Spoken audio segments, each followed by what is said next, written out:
Hey.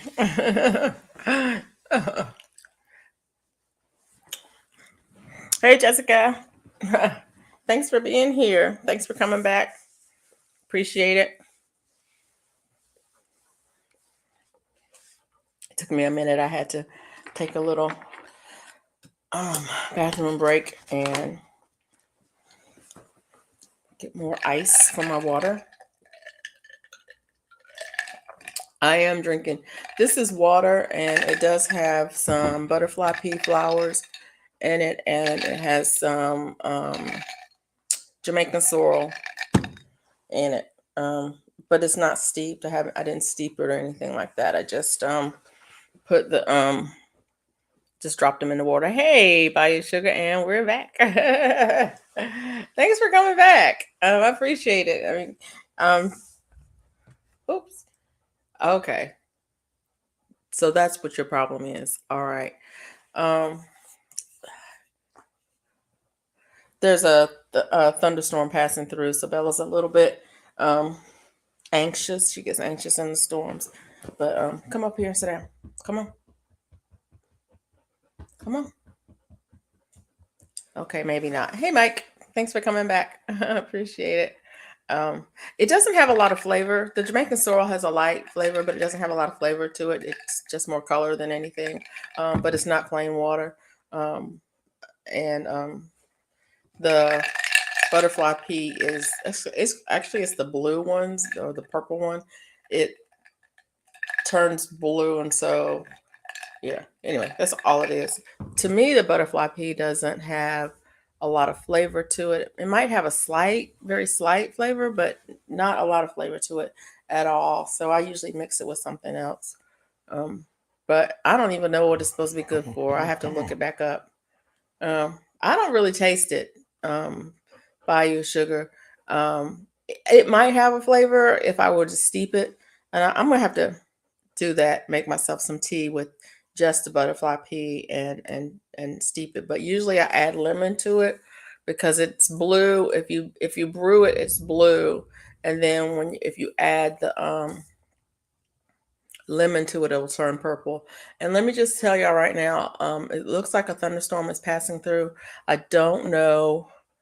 I didn't the My emergency alert didn't go off on my phone or my weather thing over there, so it might not be severe. But if I lose power, then yeah, that part. So I don't know. I don't see. I'm looking around. Oh boy, the radar looks interesting. Let's see what it says. What does Nightbot say? Nightbot, can you tell me what the weather is?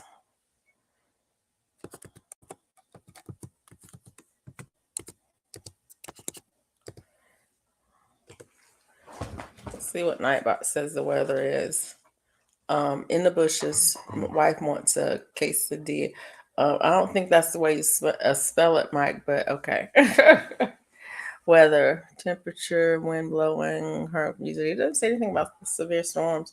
Oh, okay. I'm looking at the radar, and the storms are over in western Alabama near Selma, Tuscaloosa area, and we're kind of in the middle. There's a line of storms that's a little bit to the north and east of us. So, okay.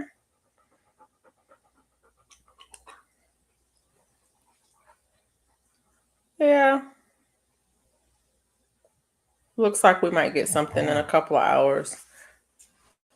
Anyways, I think I'll have some Roselle tea with you tonight. Yeah. Yeah. I haven't. Um, I like Roselle. I am. I didn't grow it last year, but I've grown it like the two previous years. And I still have a big jar from that. Actually, I think I have two jars from the two previous years. One it produces, I think I had one plant year before last, and then the year before that, I think I had um, two plants. But once it starts producing, you're harvesting it every other day, and you just get a lot of it in. And I went ahead and dehydrated it. and put it in jars. I put them in mason jars, and then I have a thing. What is it called? I don't know. The thing that pulls the air out of it. Some kind of sealer. I forget what it's called.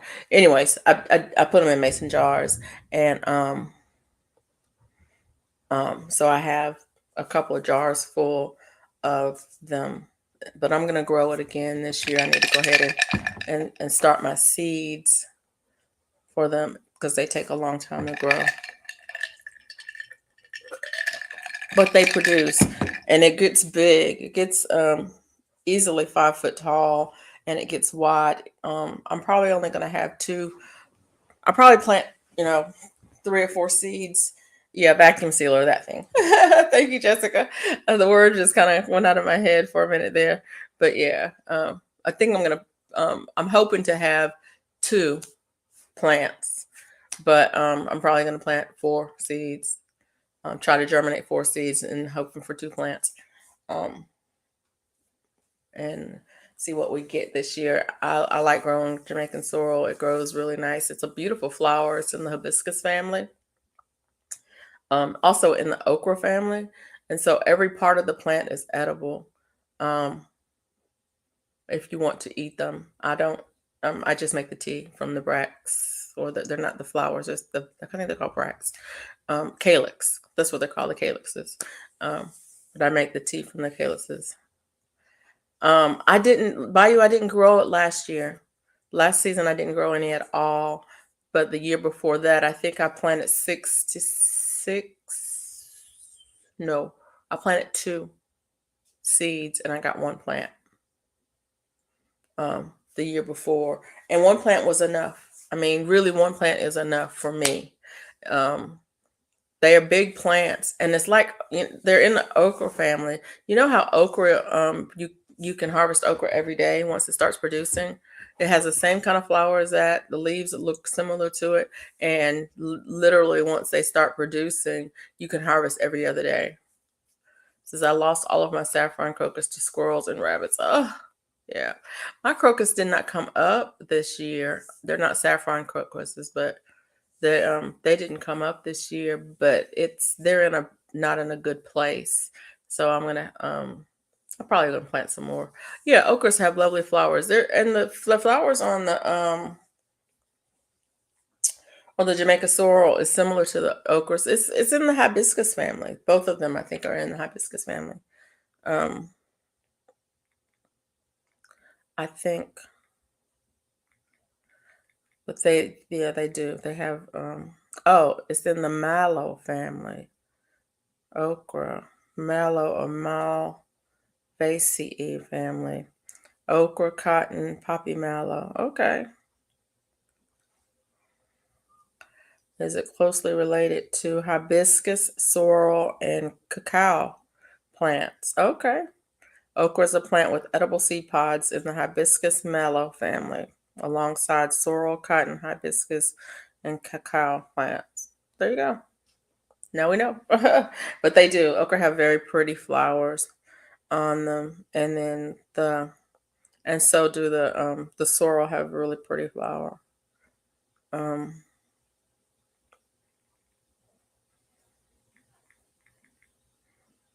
or roselle. They call them roselle too. They call them sorrel and they call them roselle. Um, it's called. I've seen them called Jamaican sorrel, but mine is actually from a different. Um, it's a different variety. I don't even know what it is. I got them. I'm not sure where I got them. Maybe I got them from Emma Gardner. I'm not sure where I got them, but yeah. I love the flowers. I think I did a video last year, year before, no, year before last, of the flowers in the garden, but all the food that flowers. I think there's the okra flower right there. I think I don't know, can y'all see that? That's the flower on the okra. Um,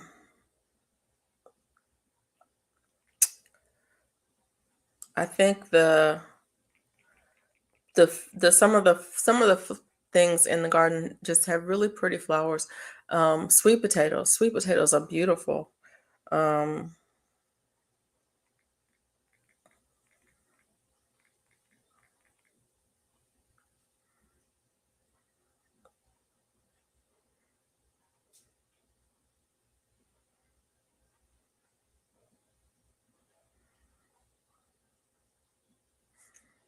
Here's one of the sorrel flower, the cranberry sorrel, the Jamaican sorrel. They call them different things, but that's the flower. It's very similar to the okra flower. Um, but yeah, sweet potato flowers are really pretty too. Yeah, I did a video that had some of the just the different flowering, the different flowering vegetables in the garden, and they're just, I mean, they some of them are really pretty. Oh,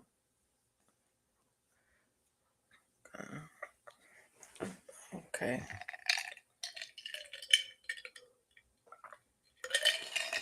I'm surprised I still have water in here. Normally, um, I'll drink a full glass of water during the video, during the live stream because I get thirsty with all of the talking.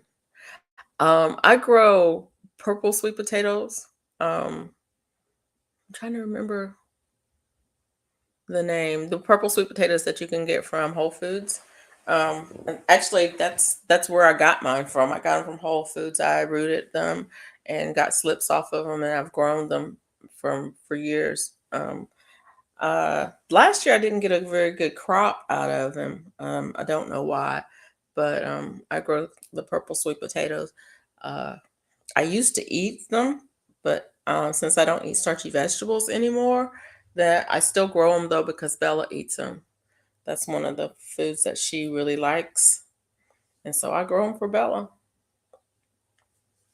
And I will eat one on occasion, but not very often because I mean, they're sweet and they're starchy, and I don't eat a lot of those kinds of food, but they don't bother me as much as grains do. So I can have them and not have too much of an effect as long as I don't eat them often.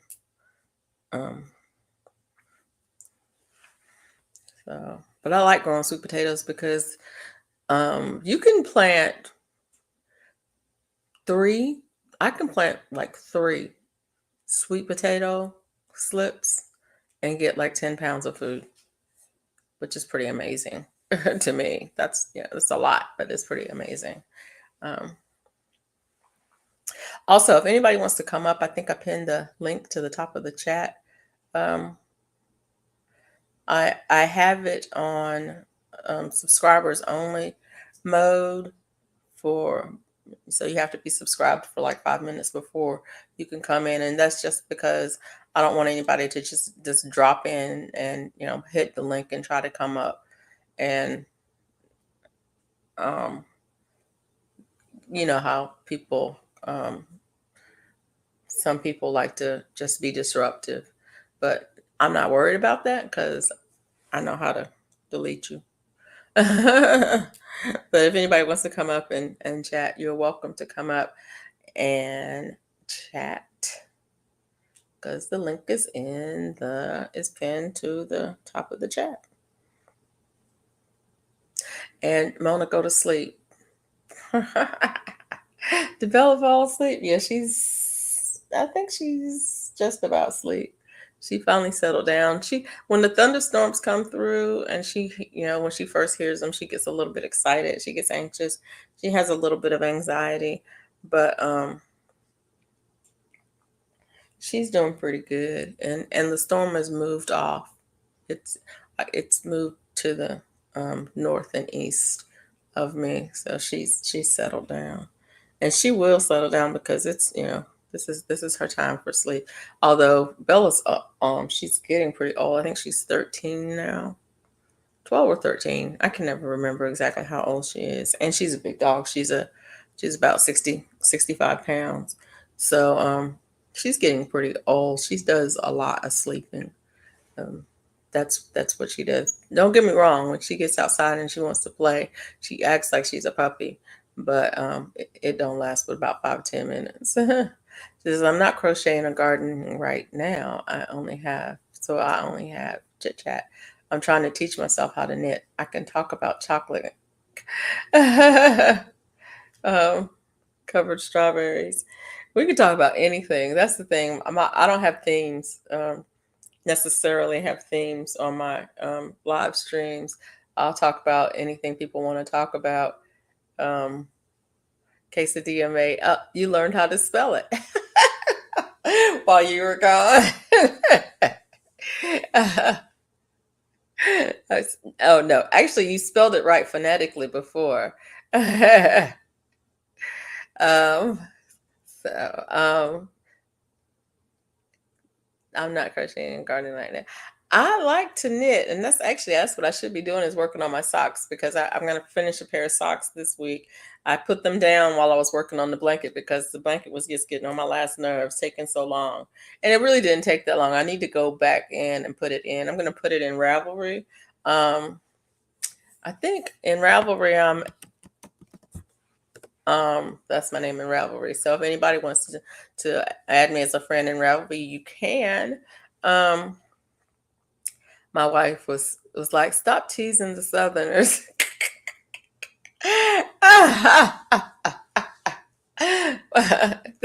Look, I might be a Southerner, but I know how to spell quesadilla and I know how to say it. Thank you very much.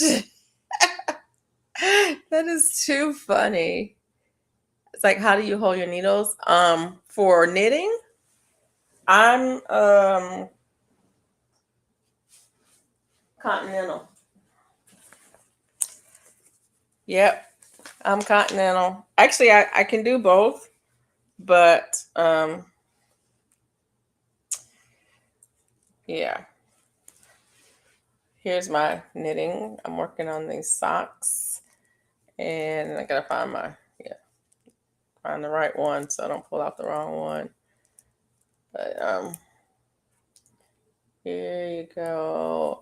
Let me put this down just a little bit so you can see it better, and I can show you. I hold that needle in this hand, this one in this hand, and what is the pattern I'm doing? Um, let's see.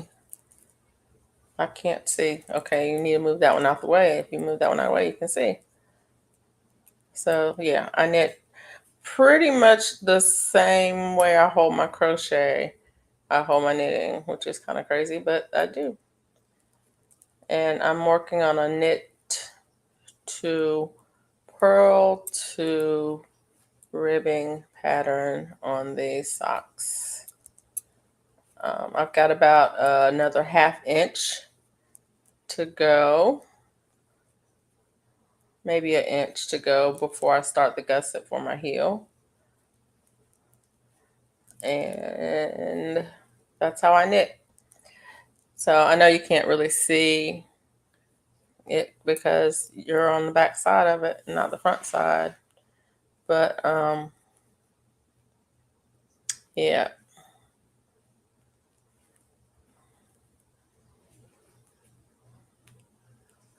And I usually don't knit on screen because on camera because I'm always afraid that I'm doing it wrong. I do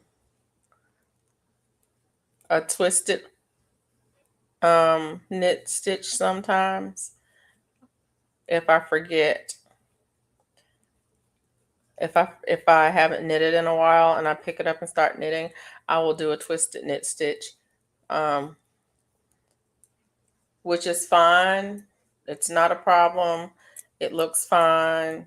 It's just not right. But I don't want anybody to call me out on it.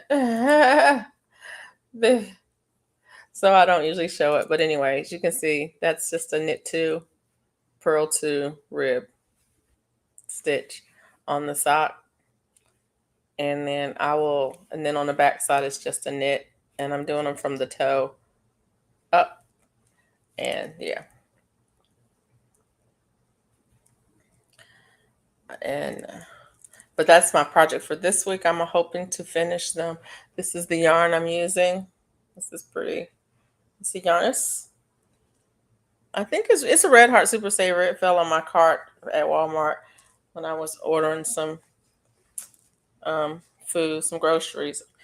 I like to. I don't go to Walmart very often, but I will go to. I will order groceries because, like, I can order. If I order groceries right now, they'll be here by 8 o'clock in the morning, 9 o'clock in the morning.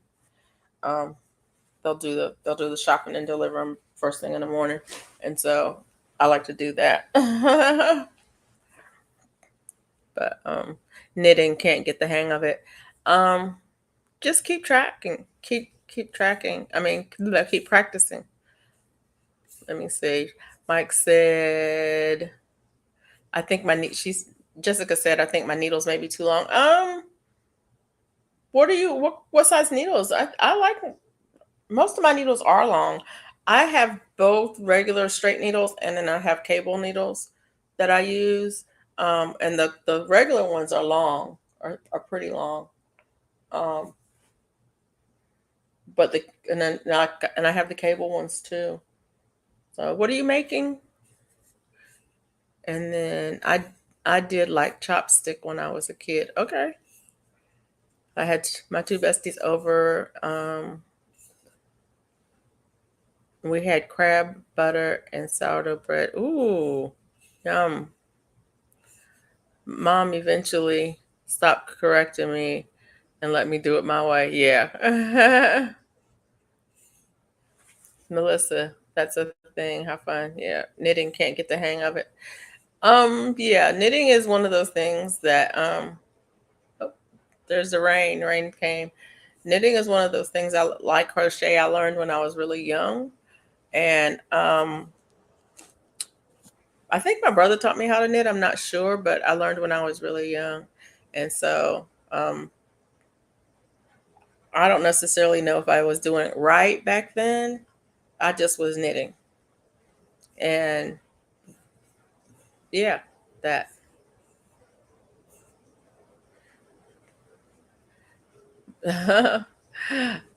Mike, I know you're not telling nobody to come up here. Yeah.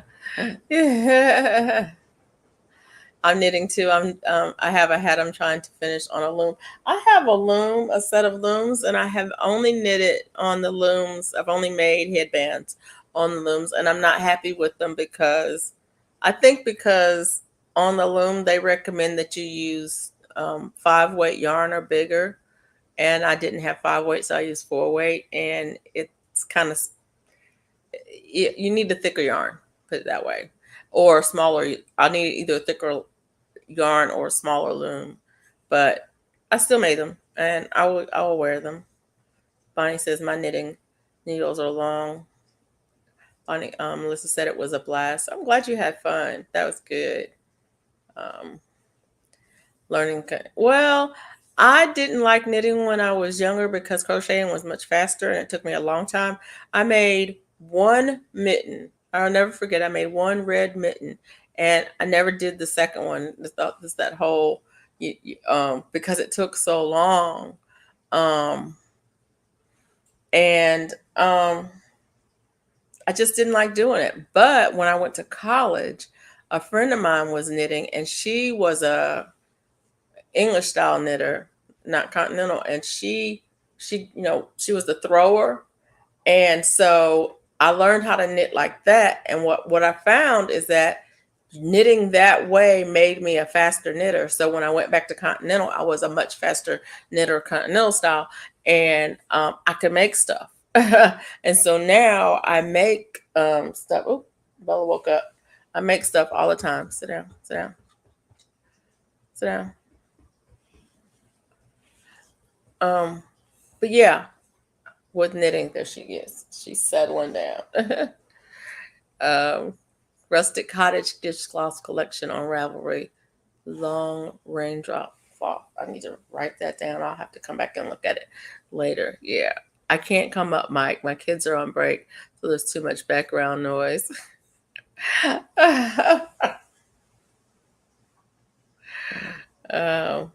I'm going to put the bird to bed real quick. Okay, Jessica. I'm not on screen talent, but I'm a director. Oh, okay, Mike. Got you. At the unscreen.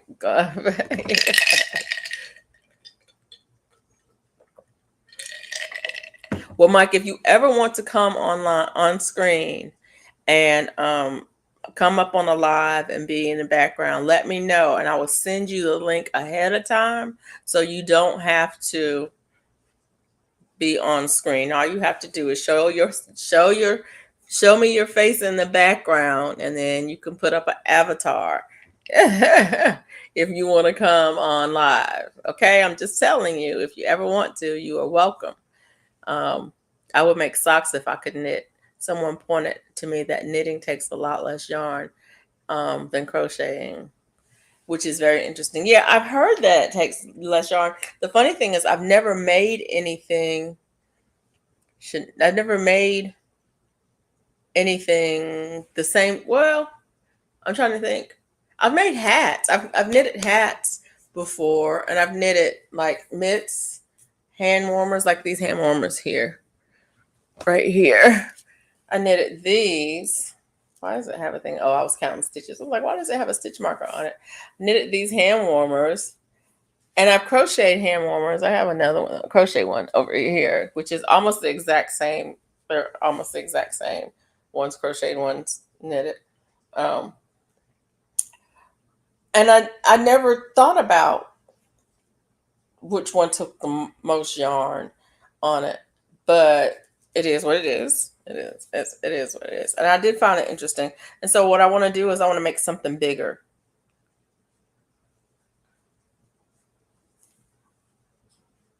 The heck is that? I guess that's where I changed. Anyway, I want to make something bigger. But yeah. Yeah, I love the hand warmers. I wear them a lot. Um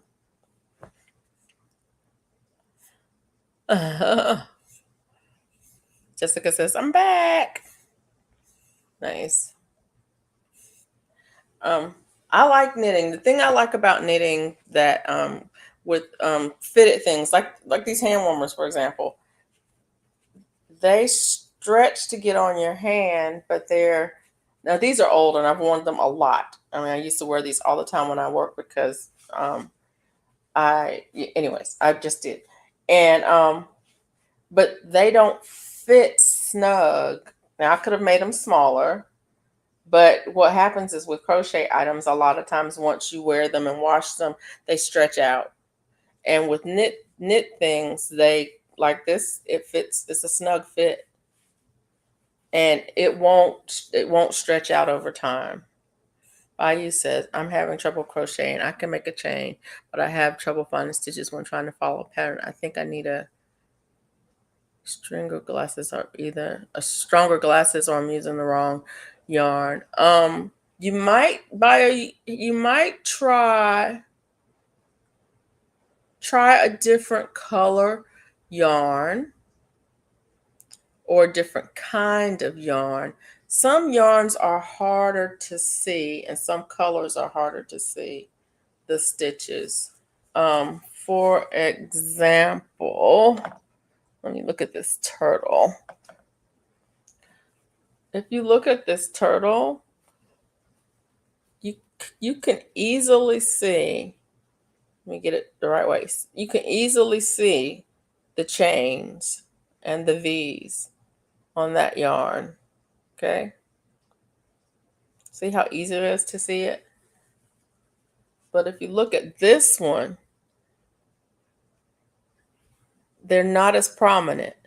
Same size yarn, same size hook, but it's a little bit harder to see than it is on this one. See that how easy that one's to see?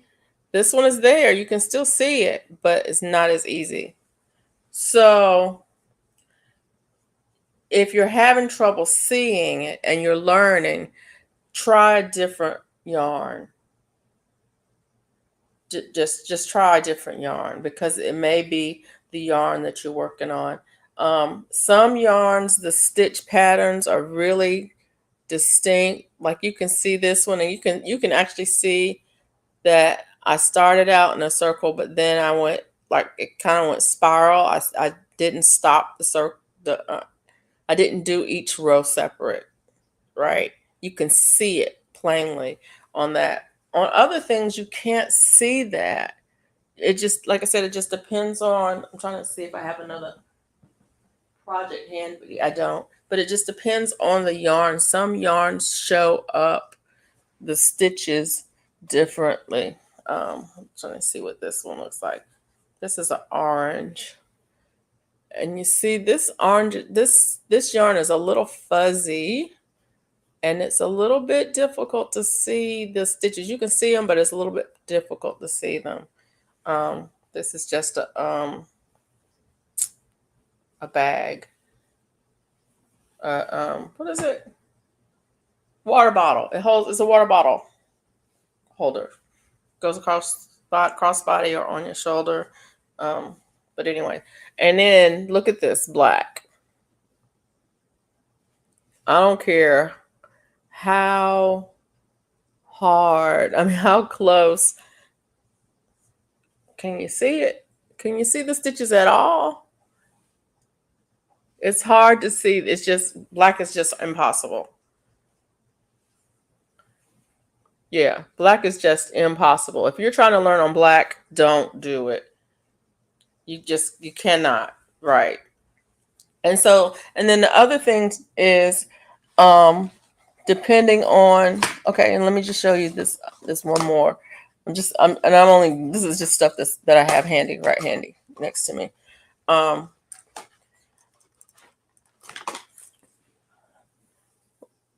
This is a red, and you can see that one pretty well. This is cotton, and it's a thread. It's more of a thread. So it's a very fine it's a very fine width. I think this is maybe a 2. I don't even know what it is. But it's much easier to see the stitch pattern on this because it's not a fuzzy yarn, it's a cotton, and so it's much easier to see. This is, and y'all have seen this before. Most of y'all have seen this before. This is just a glove I made. It's just a glove, one glove, one glove. But anyways, yeah, do that. And then the other thing is get yourself a light.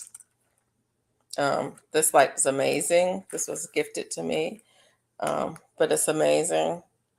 It goes around your neck, and it has 3 levels of brightness, and you can, yeah, it has, yeah, that. Get yourself a light, because it makes, I mean, it makes a world of difference, especially if you're working with black yarn and it's an intricate pattern. One of the things I try to do is if I'm working with black yarn, then I will try to I use black in places that where the pattern doesn't matter. So it makes it so it's because it's make it easy on yourself.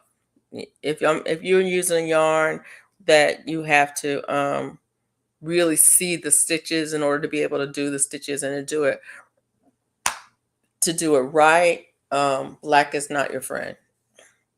Black yarn is not your friend, and fuzzy yarns are the same. Some of the fuzzier yarns that you're working with, they just make it hard. Try to get something that doesn't have that fuzz factor. Yeah, get yourself a light. And you don't have to have a special, I mean, you don't have to have anything special like this, but if you have, I mean, even if you have like grow lights, if you got some extra grow lights, put them behind your shoulder so that they're shining on your light on your project. Yeah. Put a lamp behind your shoulder so it's shining on your project, and that'll help you. Just use blue. Blue is best. Blue is nice. Blue is, and there's some really nice blues out there. And it happens to be your favorite color. Yes. Well, y'all probably know what my favorite color is. Actually, black. I love black. And I love purple too. And actually, purple is not one of my favorite colors to work with when it comes to making stuff, but I do like things in purple. I probably have 3 pairs of purple socks that I've knitted. Every time I think about knitting socks, I usually pick up something purple to do them. Isn't that crazy? Her favorite colors are pink and black, so I made her a pink and black blanket. Yeah. My son's favorite color is green. That's why he got green. And I just got that contrasting um, brown, goldish brown to go with it. Thank y'all so much for the eyes. Oh, you're welcome. You are so welcome. It turned out good. Yeah. I'd love to see a picture of it, Bonnie. Is that one of the ones that you posted on what you call it, on VJs?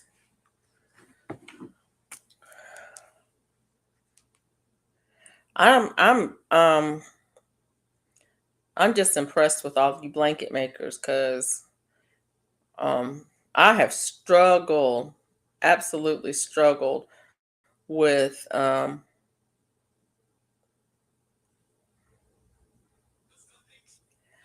I've definitely struggled with making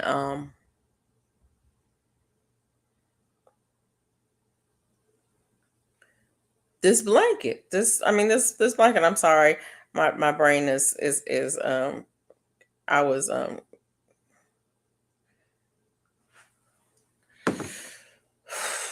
struggling to put together sentences, but yeah, I struggled making this blanket because it just was taking so long. And so when, right, 22, oh, she says 2, I was like 21, no, 2.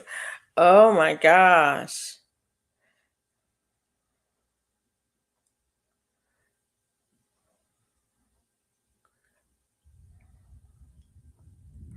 Have y'all made a temperature blanket? I have not made a temperature blanket. I did the calendar blanket last year, and I decided I was never going to do that again. It was forever. It took forever. I knit a baby blanket when I was like 11. Crochet is way easier and faster. Yeah, I've never knit a baby blanket. I thought about it once and I said, no, I'm not going to do it.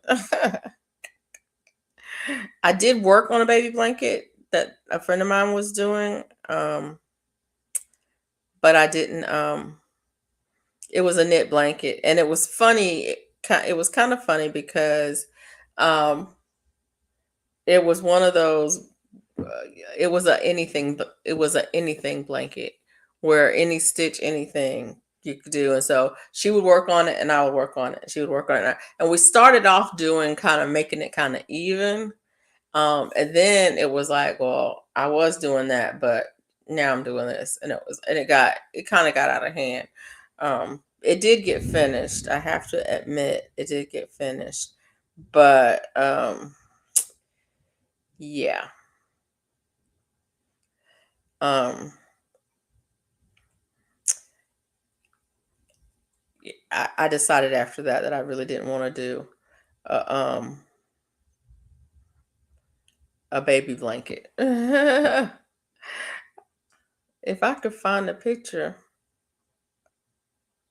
I would.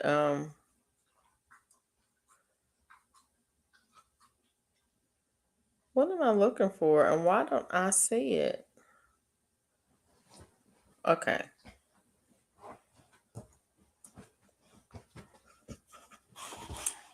What's the matter, Bella? She got up and turned around and sat back down.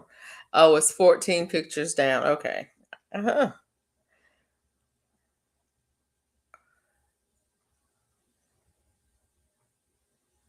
Oh, that's pretty. Can I show it, Bonnie? That's really pretty.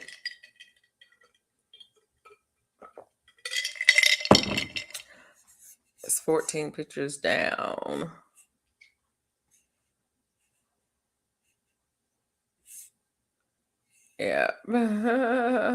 Okay, hang on, people. I'm gonna show you this picture of the blanket that Bonnie made. It is so pretty. There you go. Y'all see that? It's very pretty. Nice work.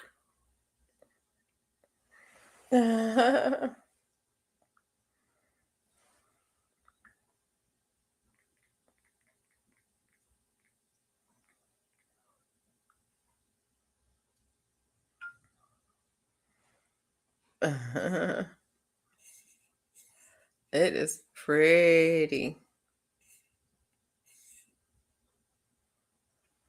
Okay. Okay. Facebook makes me a little bit crazy. Um, oh, look at this, y'all. The pink and white one and the pink and black one. That's so pretty. I gotta take a closer look at that one.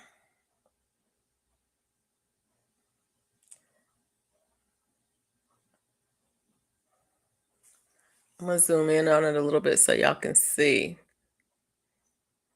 That is so nice, Bonnie. That is excellent work. Y'all see that?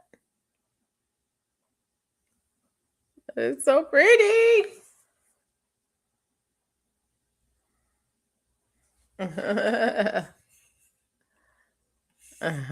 Good job. That looks really nice.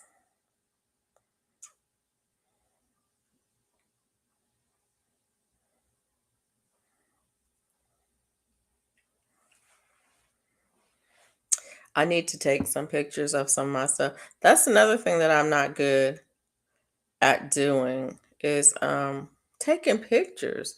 Getting good pictures of projects. It's hard to get a good picture. I made this scarf. If I can find it. I made a scarf and I think it's on the camera. And I wanted to take a picture of it, but it was hard to get the picture. It's a mosaic crochet. Let me see if it'll show. Can y'all see that? Why is this reversed? Hold on a second. Oh, let me see. Let me show you.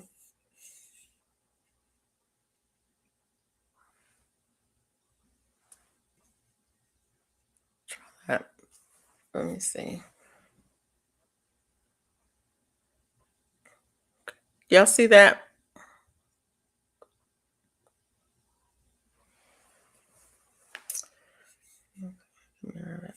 Okay. Anyways, so yeah, I had to mirror it. But it's a scarf. But I ended up putting it on the floor to take the picture because I couldn't figure out how to take the doggone picture. Um, so this is crochet. Bonnie, yours was crochet, right? Yeah.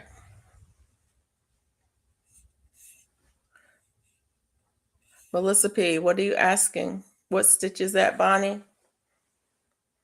It was really pretty. I made a 12 by 18-foot latch hook rug, but basically it's paint by numbers, but I loved it.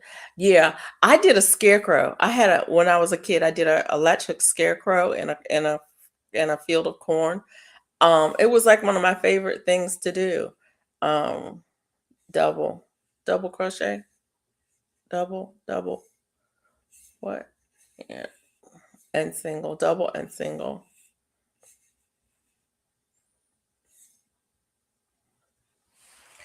Yeah, Bonnie said those things. They used to be um Yeah, they were big. That was big to do those. You would buy the kits, the latch hook rug kits, and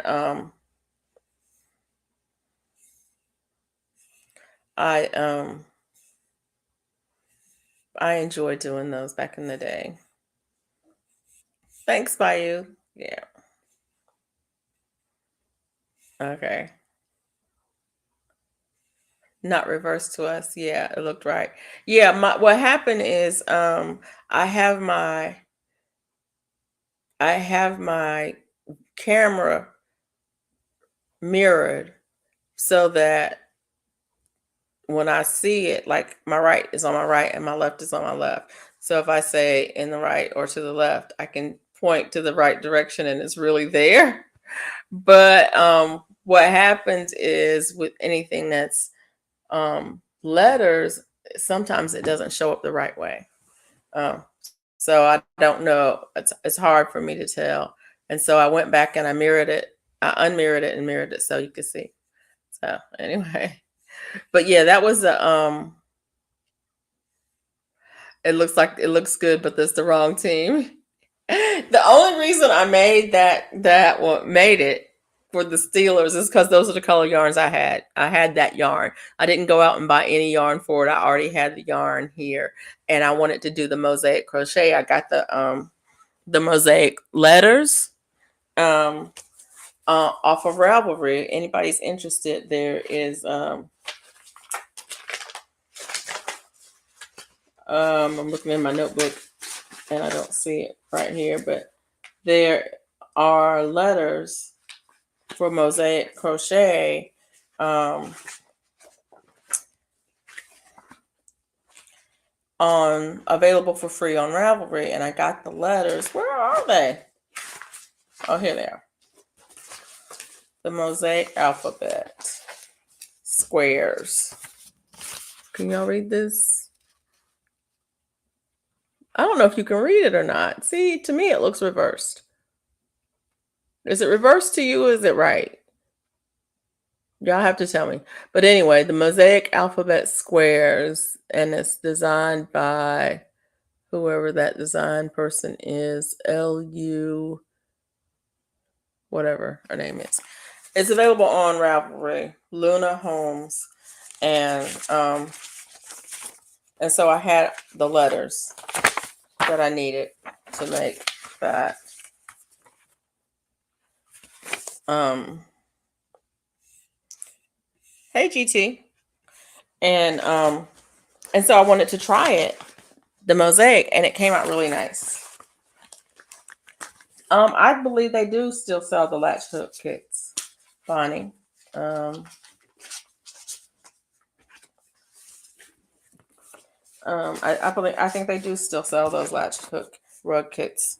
But anyways, and I had those are the colors I had, so I went ahead and made this the Steelers one. But that's okay because I have a friend that some of y'all might know who is a Steelers fan. That so I gave it to my friend who is a Steelers fan. Um, And it didn't take that long. That was the other thing. It didn't take me a week to make that scarf. It didn't take me 2 days, I don't think. Maybe 3 days to make that scarf crochet. So it was nice. And it's Dreenie's fault. It's Sandrine's fault because Sandrine got me started Sandrine and OVW got me started with mosaic crochet. I did the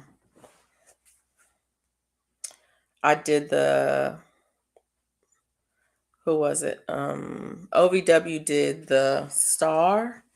I think I have that one here, the star pattern. Um, and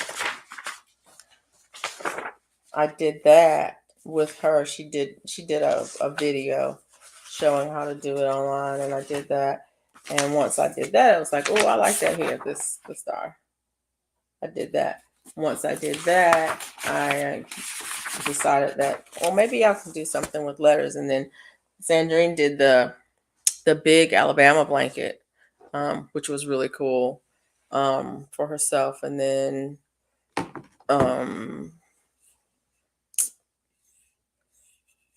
the cowboy scarf. I think she did. So yeah, and you use your stash. Yeah, exactly. I will never be making mosaic. I'm just not a fan. I like certain things. I wouldn't do a mosaic blanket because it's too heavy. Um, but I like the scarf for people who live in areas that would need a scarf. I wouldn't use it here in Alabama because it just never gets that cold. Um, And then, like I said, I did the star, which is going to be, I did both. I did two sides. So I'm going to make a couple of pillows with the star pattern, or I guess it's a snowflake, whatever it is, but with that on the front. And then I'm going to have fabric on the back. And so I'll have a matching set of pillows with that. I think it's cool.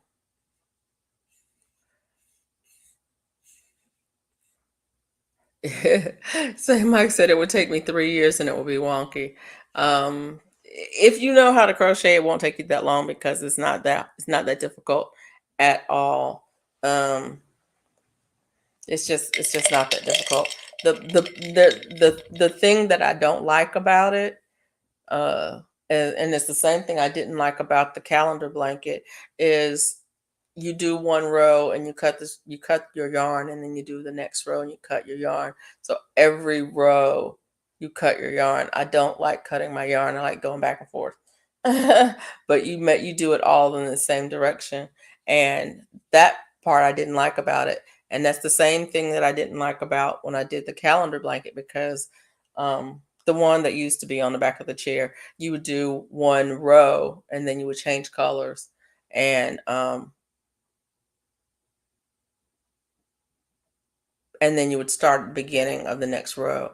And that's why I didn't do my calendar blanket. I didn't even follow the rules on doing the calendar blanket, because I did back and forth on lots of the rows instead of changing colors every row. I couldn't. I can't with cutting yarn like that. It's like, man, you go through all the trouble of, they go through all the trouble of spinning the yarn and getting it, to be one continuous piece, and then you're just gonna cut it up. But it's kind of like making quilts. I don't mind making quilts out of recovered fabric. And I'm not a quilt maker. First of all, let me just say that I'm not a quilt maker. I'm gonna make a quilt this week. I'm gonna work on a quilt this week, but I'm making it out of small pieces of fabric. But I would not want to go to the store and buy yards of fabric on a bolt to cut it into pieces to make a quilt. That just doesn't make any sense to me.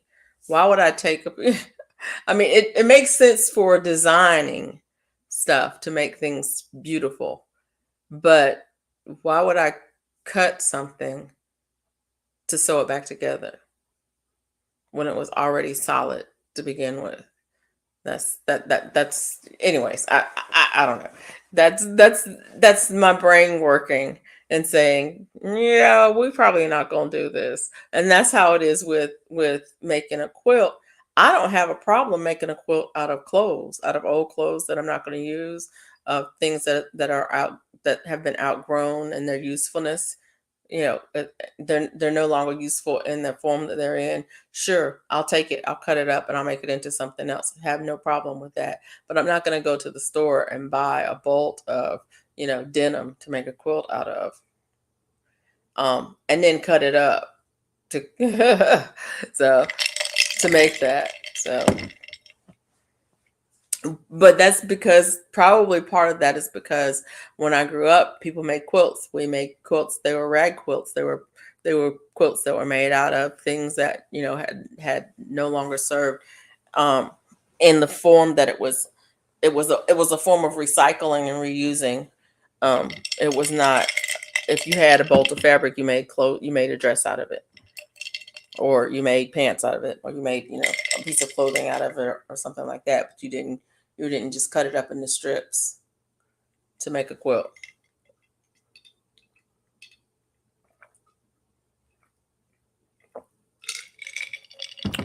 Um, but that's the whole thing I have about mosaic. On a mosaic, every row you cut it at the end. cut your yarn at the end. And it's like, you do what? When I remember the first, when somebody was saying, I'm like, you're what? Why would you, what? You mean I can't just go back the other direction? Because that's why I did the letters in a graph. I could have done the letters on the mosaic, and I was like, no, I'm gonna just do the graph because I can go back and forth. I don't have to go, I don't have to cut my yarn. And even still, I still end up having to cut yarn on that, which was, crazy, crazy, crazy. Yeah. Got thunderstorms still going all around here. It's kind of crazy. Um, but they're not bad. And so they're not bad.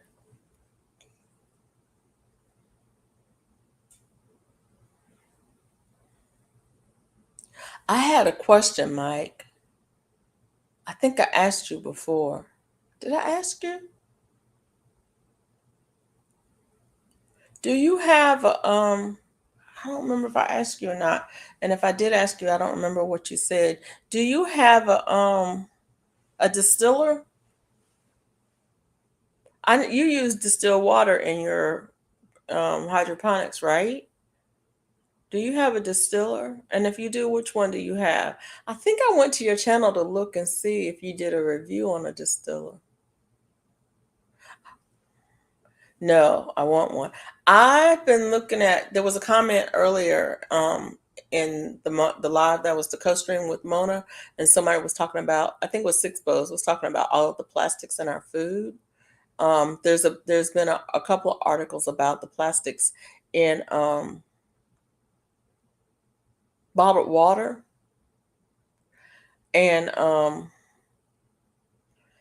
I was wondering if you had a distiller or if you had a reverse osmosis um, filter filtering system on your water at your house, and if you did, which one. I'm looking at purchasing one, or I was hoping that maybe they would sponsor me. It's called SimPure. um if y'all are listening, please sponsor me. uh, oh, GT Junior, my friend, we need to talk. What kind of distiller do you have, GT Junior? But I'm looking at a reverse osmosis countertop filter um, for water, for drinking water. Um,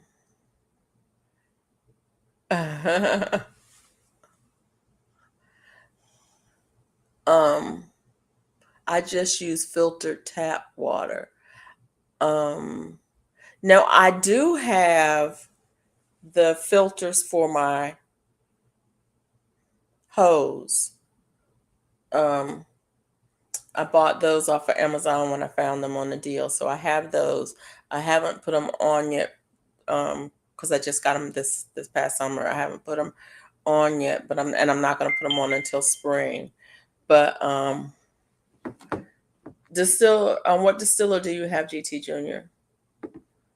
Um, and why aren't you using it? That's a good question.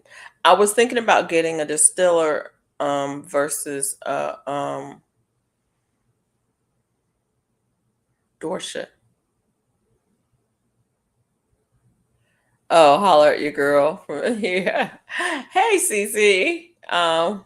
Exactly. Yeah, Simpure, holler at your girl. Um, so maybe they'll sponsor me. um, or anybody. If you are the company Vivor, holler at your girl. If you got a distiller that sponsor me, because I am definitely looking for uh, um, some kind of water filtration system for nanoplastics, something that will handle nanoplastics, and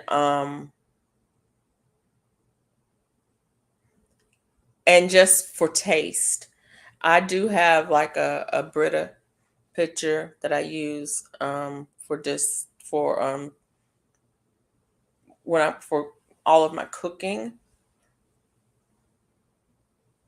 So, for all of the water that I use for cooking, it goes through the Brita filter. So when I'm making my bone broth and everything like that, I use that. Um, but yeah, and this is for taste, and but I don't, but I was thinking about getting a reverse osmosis because I buy bottled drinking water, and I usually buy like gallon jugs of water. Um, for drinking water, and so I always have some water on hand. But it's like that still is a lot of plastic. Now I do use the plastics in the garden for seed starting and things like that, and I'm finding more and more uses for those, and so they're not going in the landfill. The plastics from the water bottles are not going in landfill, and I do get the big ones and not the little ones, so there's less of them. And so, but I probably have right now. I've easily probably got 20 jugs out there that that I keep. They're in the garage. They don't go in the landfill. We don't have recycling here, so there's that. Bonnie says I buy jugs of distilled water. I use those for coffee machines, plants inside. Yeah. Um, but I was wondering about distillers. Distillers are not that expensive. You can get one for less than $100 for a distiller. The problem with the distillers and even with water filters is the wastewater. You do have a lot of wastewater with not a lot. You have some wastewater with those processes, and the question is, what do you do with the wastewater? Because the wastewater has contaminants and other stuff. You okay? Thank you, GT Junior, for emailing it to me. But yeah, Vivor has I know they have a distiller, and there are microplastics in everything. Sadly, yeah, there are microplastics in a lot of stuff. And and it's in our food, it's in our food, it's in our water. But I was thinking about, what can I do to um, minimize or reduce the amount of nanoplastics in my diet. I drink a lot of water, and um, I don't like buying water to drink, bottled water. And I really just started buying water within the last, I want to say 8 months, on a regular basis. We would always keep bottled water on hand for traveling. We're on the road, or for games when my kids had baseball, basketball, whatever games, and we had a cooler in the car with water and Gatorade and stuff like that, um, to take with us because it's hella expensive at the ballpark. I'm not going to pay $3 for a bottle of water, um, a bottle of Walmart water, when I can go to Walmart and get a case for that. So we kept those in the car for that. But as far as drinking it at home, we just drank tap water, and or filtered tap water at home. But now, um, the water my water was tasting funny, and they had some kind of thing out about the water in town that it may smell funny, taste funny, but it was safe to drink, da da da da. And it was like, well, it might be safe to drink, but I don't really necessarily want to drink it. So anyway, yeah, and that's the other thing too. You're drinking this water that comes in a plastic container, and most of it is reverse osmosis filtered, um, municipal water. It's just city water, um, that they run through a filtering system to take out a lot of the additives that they put in it to clean it or whatever, to take those things out of it, and for taste. And it's like, well, if they're just running it through a filter, why don't I run it through a filter and not buy the water? Why don't I buy a filter, and one filter, and run my own water through it, and then not pay for um, the water, and not have all the extra plastics. And so that's what I was looking at. And I was looking at a couple of the filtering systems to see what they cost. And really, once you start looking at what you're paying for bottled water, you can get a countertop system for less than that. I mean, what how much do you pay for water a year? How many jugs of that? How many jugs of that is going into a landfill somewhere? And how much does it cost you to run one of those systems a year? And if you run it for if it lasts a year, you might not save any money, but if it lasts 2 years, you'll definitely be saving money. So there's that. But there is some drawbacks to the systems. Like I said, there is the wastewater component. So the system that I'm looking at, for every four, it's a 4-to-1 system. So for every 4 glasses of water you or 4 glasses of water you get out of it, you have 1 glass of um, wastewater. It's 4-to-1. Is that right? Yeah. Yeah. For every 4 gallons of water, you get 1 gallon of wastewater. So, and that's a good ratio. Some of them are 2-to-1. And it's like, that's a lot of wastewater.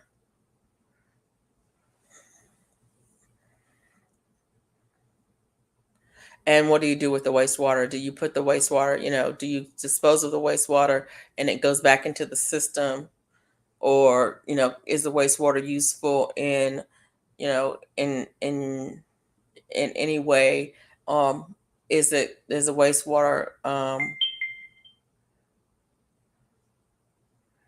the wastewater, concentrated, concentrating those contaminants? So should it be disposed of in a different way?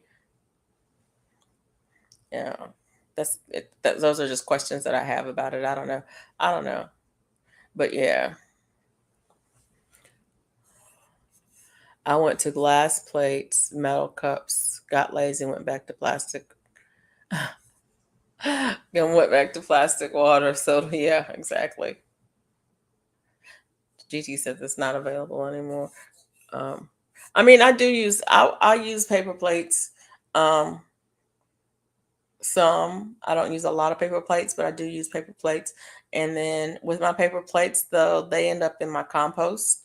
So there's that. I don't use plastic plates. I don't use plastic cups. I use glass. Um, and a lot of it's like this was a this is it's a mason jar, but it's not really a mason jar. It had spaghetti sauce in it at some point, but I don't throw those jars away. I have pickle jars and jelly jars and whatever things that used to come in, I used to buy in jars. I have most of those. I keep them because they're glass and you can reuse them and you can wash them and sterilize them.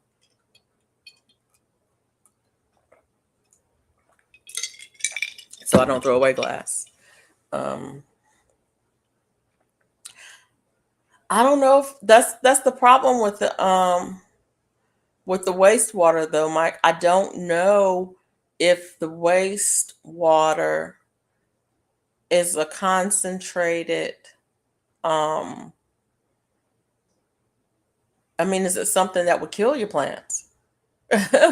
What is it taken out of the water? And or is it something that you just pour down your drain and it's fine? Is it something, if you pour it in your yard, the natural filtration system that the earth is would handle it? Or is it concentrated stuff that would just cause more problem in the wastewater system? Yeah, I don't know about that. um, and I don't think they talk about it when it comes to those kinds of things. What do they say? One of the first rules, one of the first rules of physics, first laws of physics, is that matter can neither be created nor destroyed. It can merely change form. So, if it's got micro and nano plastics in it and you filter them out, then the micro and nano plastics are either in the filter or in the wastewater. Where is it? And then where is it going? Because it's got to go somewhere. And if the system can't handle it, um, where does it go? And then what happens with the filters? Where do the filters go? Yeah, we use animal poo in our garden. Well, I don't use animal poo in my garden. Mhm. But there's a lot of animal poo in my backyard because I have a dog. And it gets deposited in different places in the backyard because I scoop it and move it around because I don't like to step in it. So I move it to different places in the backyard, but it recycles itself. I don't worry about recycling. I think that's funny how people are so funny about um, animal poo, um, because that will recycle. You know, the system will handle that.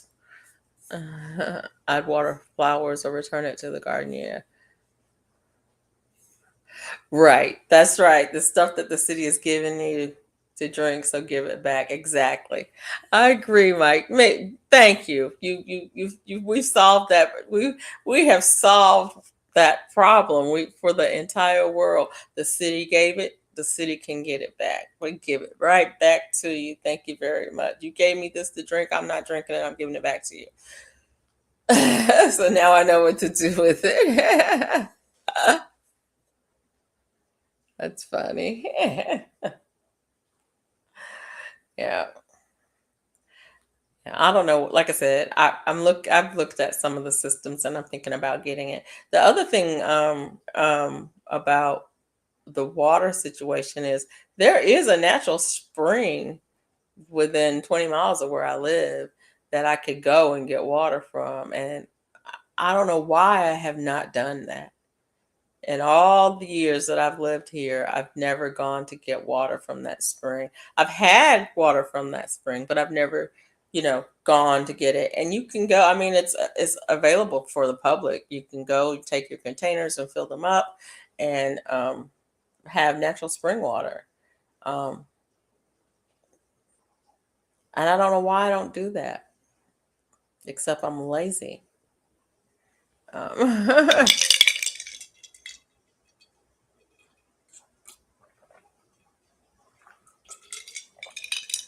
except I'm lazy. Maybe I'm not lazy. I don't call it laziness. I call it an efficiency expert. It's not efficient, so I don't do it. That's pretty funny. Uh, I cannot believe there's still 12 people in the chat. Thank y'all. I appreciate y'all for being here. And if you're here for the replay, thank you too. Thank you, thank you, thank you. Don't forget to hit the like button. I think everybody here is probably connected with each other, but if you're not, you can drop your link by typing in hashtag drop. Hashtag drop. I am excited for this rain. Although we're getting a little bit too much of it, I'm still excited for this rain because I've got seeds out there.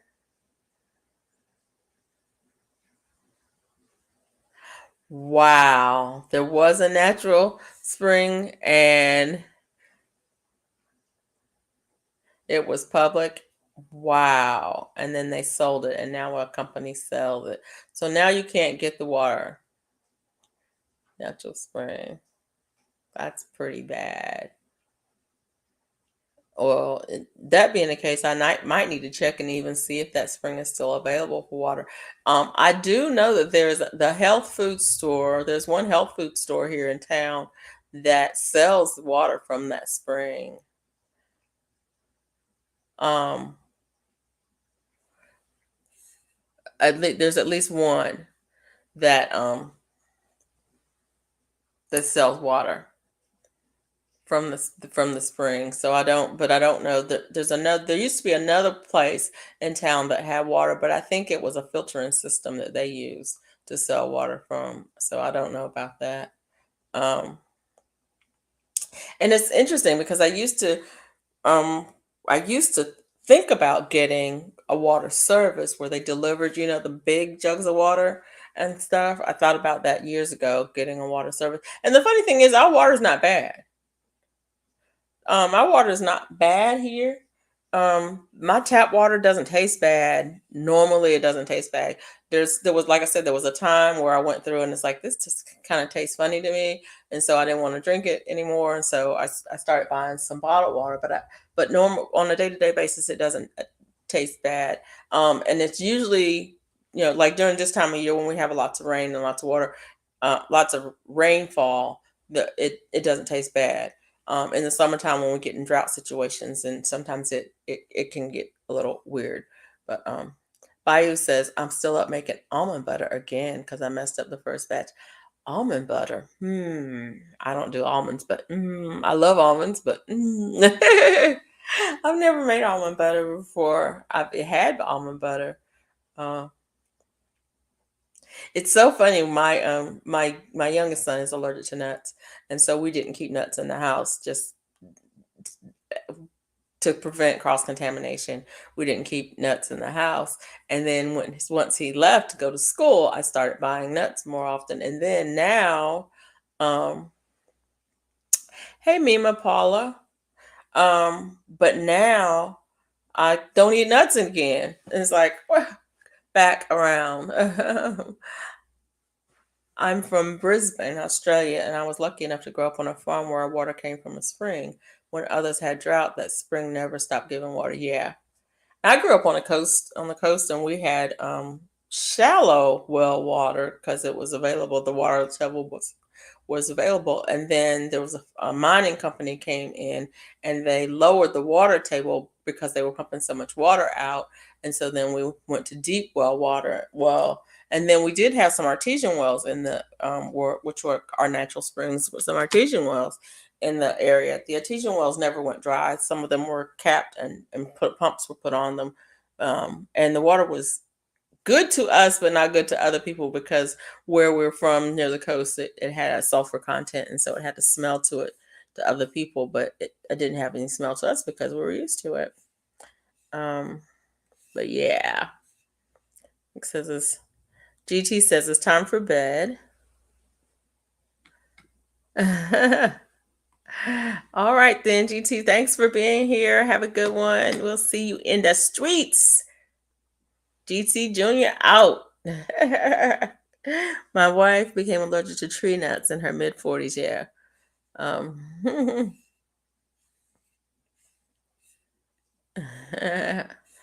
Yeah. I'll show you tomorrow how to make it. It's easy. Good. Good. Um, good night, good night, good night, good night. But yeah. It is interesting too because where I grew up, um, we were one of the few families that had indoor plumbing and running water when I was little. It was coming at the time, but um, most of the people that I lived around had either a pump, they had a well that had a hand pump on it, or an open well. My grandmother's sister, my great aunt, she had an open well, and we would go to the well and put the bucket in and get the water out from that. And sometimes fall in the well and have to get the people out. No, okay, yeah, that part. I'll never forget when my cousin Mike fell in the well, but um, but there was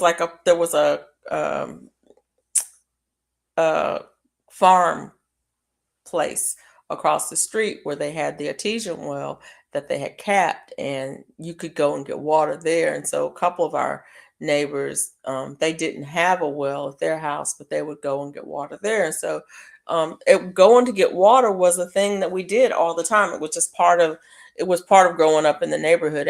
All the kids were, you go get well, you get the buckets, you go and get the well. And it's funny because you see people do carrying. I watch videos and I'll see people, different places, and they'll have the the um the stick. I don't know what it's called. The stick, the pole that they'll have where they have two things hanging from it. That was the buckets. You would have two buckets hanging from the poles across your shoulders to go get water. Because you wouldn't carry them in your arms because it would just, it'd be too heavy. It was easier to carry them across your shoulders with the sticks, the pole. And it's interesting because now I don't think about that at all because, where I live now, nobody has that. But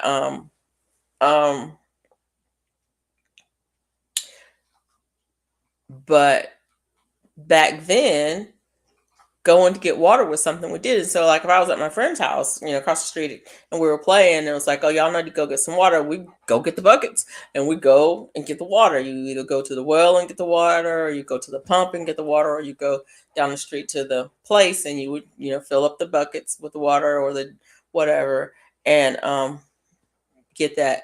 But that's the other yolk, Mike. That one is the yolk of an egg. This is the yolk. That one. But yeah, I think about going to get water as a chore that I did as a child.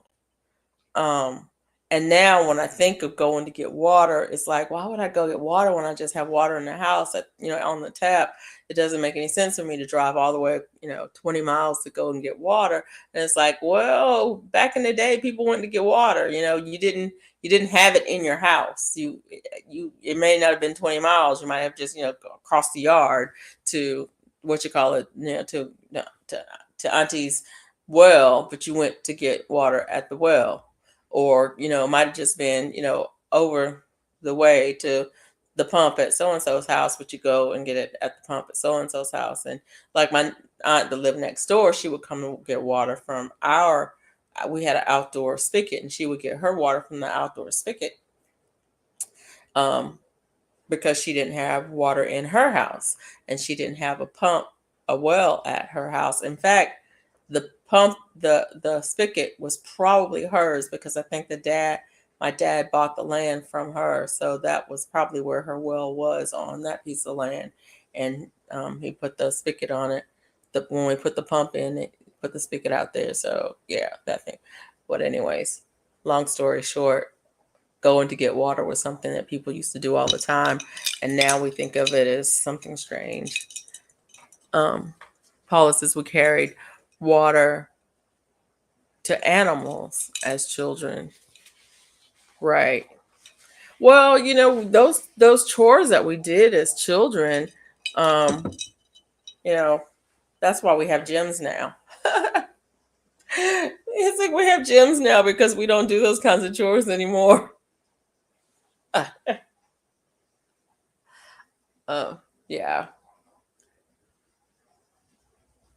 I think about gardening in that way. I grew up, you must have been born on Little House of the Prairie. I grew up on the coast of North Carolina, CC, and I'm older than you, honey, by quite a few years. So there's that part. I was a little kid in the 60s and 70s. Okay. So we're talking about the late 60s and early 70s.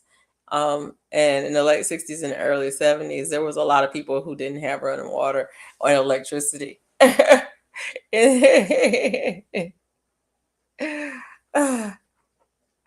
least where I lived. And to be honest, I was amazed as an adult when I heard of some people who lived up, I think is it Michigan? The state that's the bunny rabbit?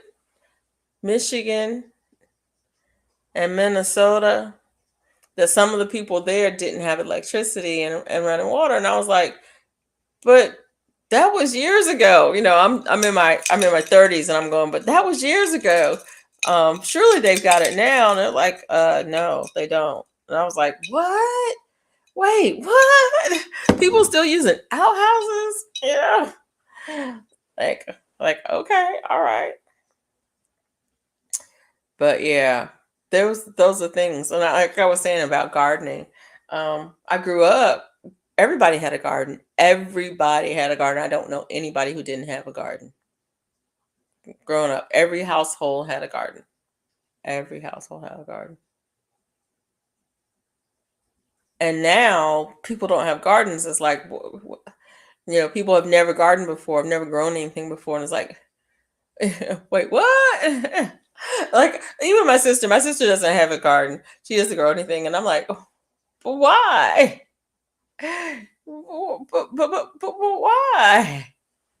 Why don't you have a garden? Why aren't you growing anything? Um, because we grew up. I mean, literally, I grew up going to the garden to get, we wanted strawberries. We had a strawberry patch. We went and got strawberries at the strawberry patch. We had grapes. We had blueberries. We had apples, pears, trees. We had figs. All of those things we grew up with. And we had, Kentucky Wonder pole beans, and we had, sweet peas, and we had greens and carrots and um, squash and all the things, watermelon and mushmelon and cantaloupes and all the things. But yeah, Walnut Grove, Minnesota. It's a true story. The true story is funny. Pennsylvania Pa was a grifter, like they always said on the movie. Pa was a grifter. Okay, we were chopping wood and carrying water in the 50s. Wow, I must be old. Yeah, chopping wood. I never chopped wood because that was not a girl's job. And we didn't have a wood stove in my house, but my auntie had a wood stove in her house, and my brothers chopped wood for her, and I knew how to light the stove. Um, um, and I knew how to, feed the stove. Um, right, that kind of stuff. Because your sister can just come and get it from you. My sister lives a solid 10 and a half, 11 hours away from me. She can't come get nothing from me. See. But yeah. um, the thing is, when my parents were living, she could just go and get it from them because my dad always had a garden. And we had chickens growing up, and so we would go and get eggs from the house, get fresh food. My mom canned, so you could just go in her cabinet and get the canned foods, or go into our garage and get um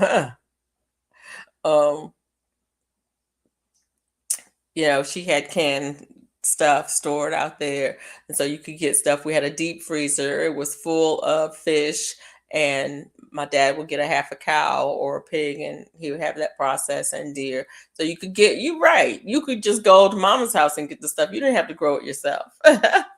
That's pretty funny. There's people still down here living in houses built during slavery times, and they don't have indoor plumbing. Yeah. And there are places that is like that, but for me, it's hard to wrap my head around it now, because you would think that, in this time that we live in. But yeah, no, there's still those places. There are still those places.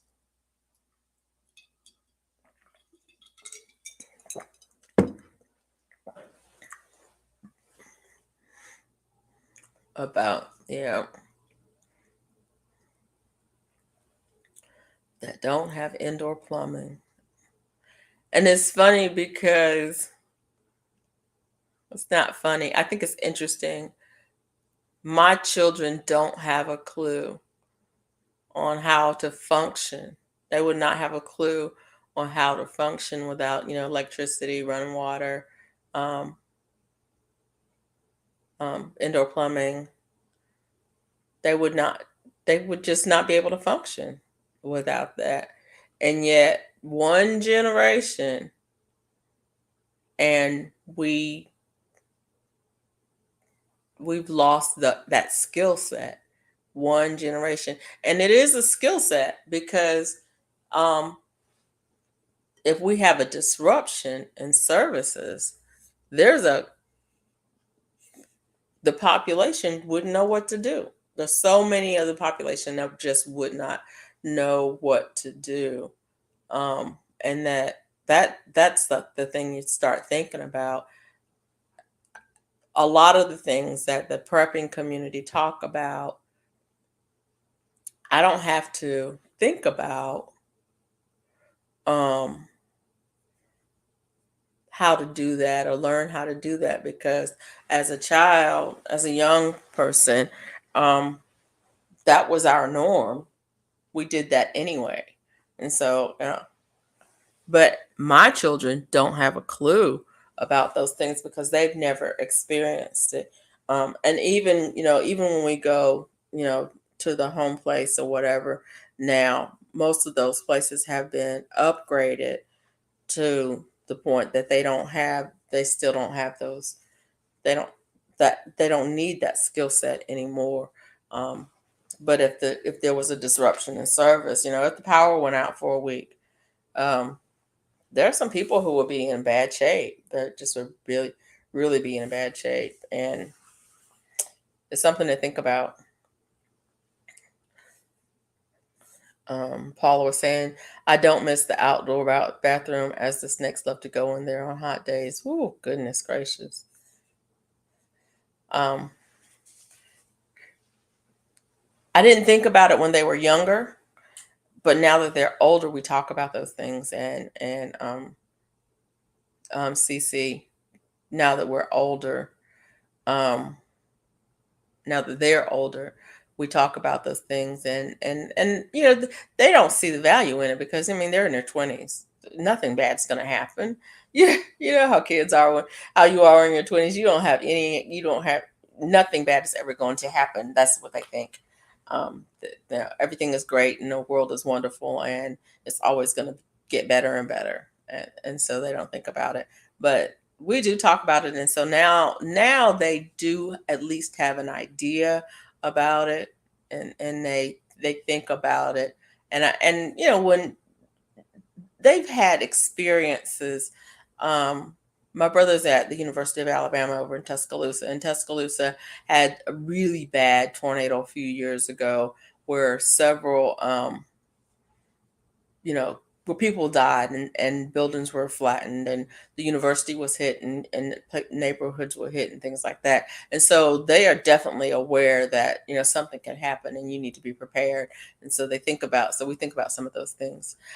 Hey Jen, how you doing? Thanks for coming in. I appreciate it. And yeah, get some rest. I appreciate the thumbprint and appreciate you stopping in. Yeah, yeah. Yeah. Anyways, night owls and day walkers.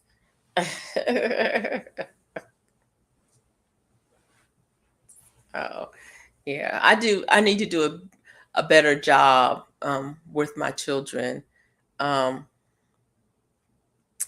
Cause yeah, they need to know they need to have the skills. Um, my kids are in their 20s too. They think they can just come to mom's house. My kids definitely see me as a resource for everything. It is my son, my youngest boy. I shouldn't call him a boy because he's a young man, but my youngest, that yeah, that ninja right there. He will call me in a minute. He's about bad as I was when I was his age about calling mama. But he'll call me for some of the craziest things. Mama, am I allergic to coconut? I'm like, I think I was on live one night. He called me and asked me if he was allergic to coconut. And I was like, eat it and see if you die. Oh, and I know that's not the response. That is really not the correct response. But yeah, whatever. He was like, I don't know if you're allergic to coconut, but you know what, son? It says nut in it, and you're allergic to nuts. So why don't you err on the side of caution.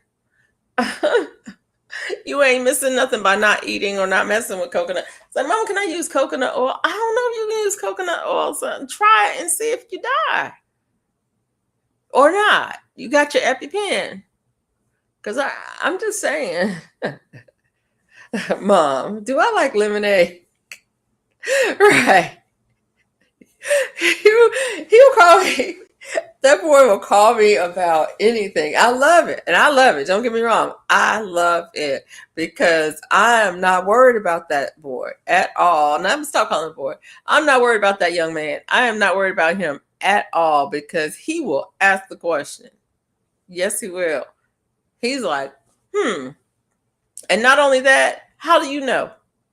First he's gonna ask you. You will give him the answer, and then he's gonna ask you, well, how do you know that? Yeah, that's my son. How do you know that? Do you have some references?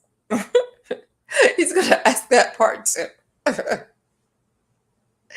But yeah. Mom, do I like lemonade? No, you don't like lemonade. It's nasty. You don't drink it. I love lemonade, but you don't like lemonade, so don't touch it because you don't like it. You don't like chocolate either. By the way. And you definitely don't like ice cream. That's, yeah.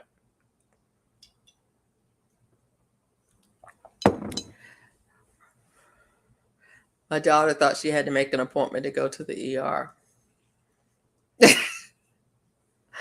Right.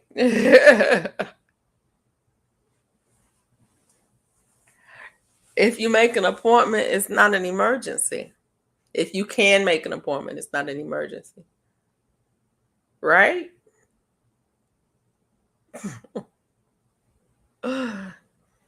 Yeah. I get it. I totally get it.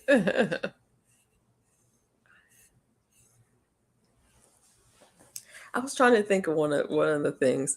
They come up with these things. They comment, they ask you questions, and you're like, why would you think that? But I don't say that. I say, that's a good question. That's a good question is code for why would you think that? Right. Or is it let me call Mom? Yeah. Like, that's a good question. I'm so glad you asked. It's like,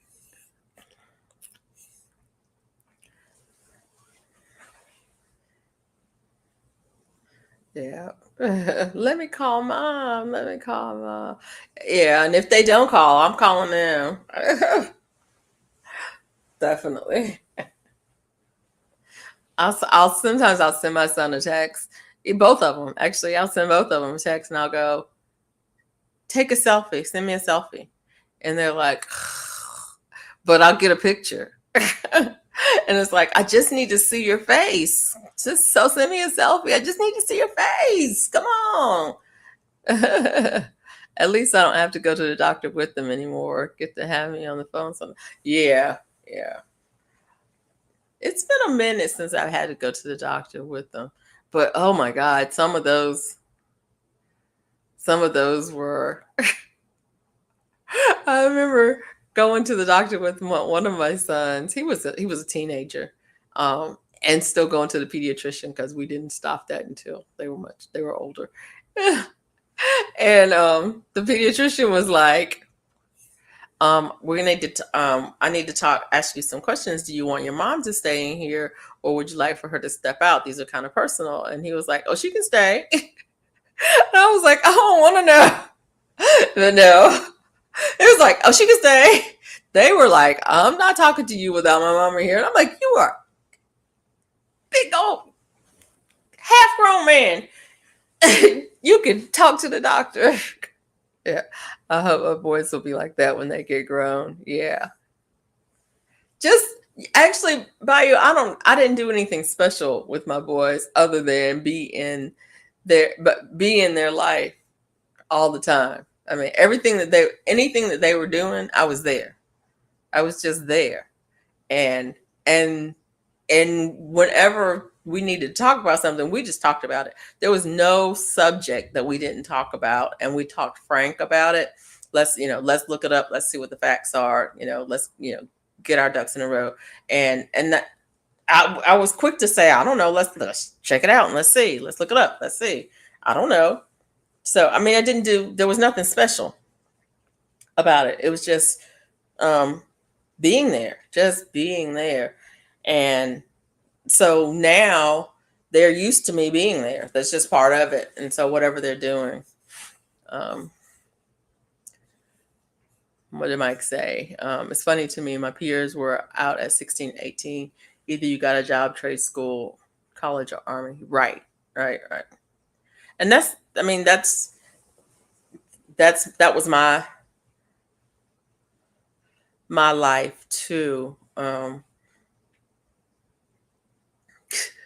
She says I'll probably be this mother and mother. Yeah. That was my life too. My peers were, graduated from high school, and I have to say, a lot of the guys that I went to school with went into the military. Um, a lot of them. Some went to college, some went to trade school, but most of them went to the military because that was really one of the few options that you had. From where the town that I came from is one of the few options that you had to get a good job.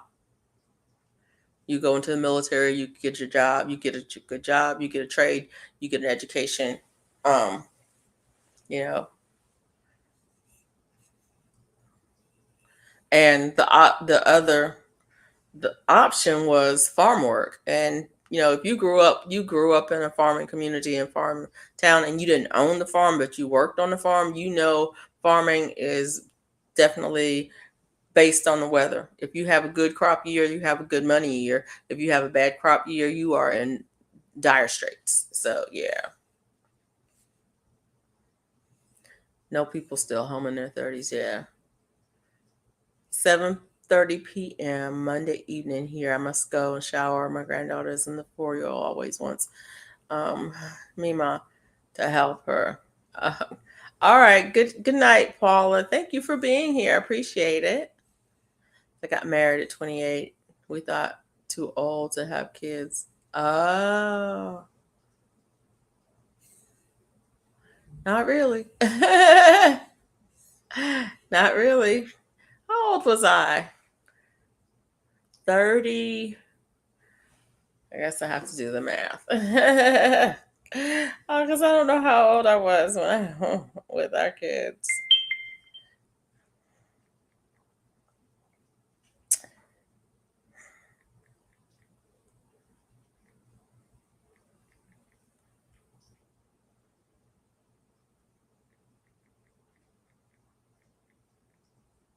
I was 37 when my oldest, when we adopted my oldest, I was 37, and I was 40 when we adopted the second one. So we were older parents for sure. And yes, who was that? Was it Bayou? Bayou? I was a helicopter mom. I was always there. I was I was that mom. If my kids were involved in something, I was that mom. I didn't drop my kids off. If they were there, I was there. I'm in Alabama, CC. Now I'm in Alabama. I grew up in North Carolina, but I live in Alabama now. Um, and yeah, Bayou. Always, I was that mom, and the teachers knew, and the coaches knew. Don't call the mama, call the daddy, because if they called me, it was not going to be pretty. It just wasn't.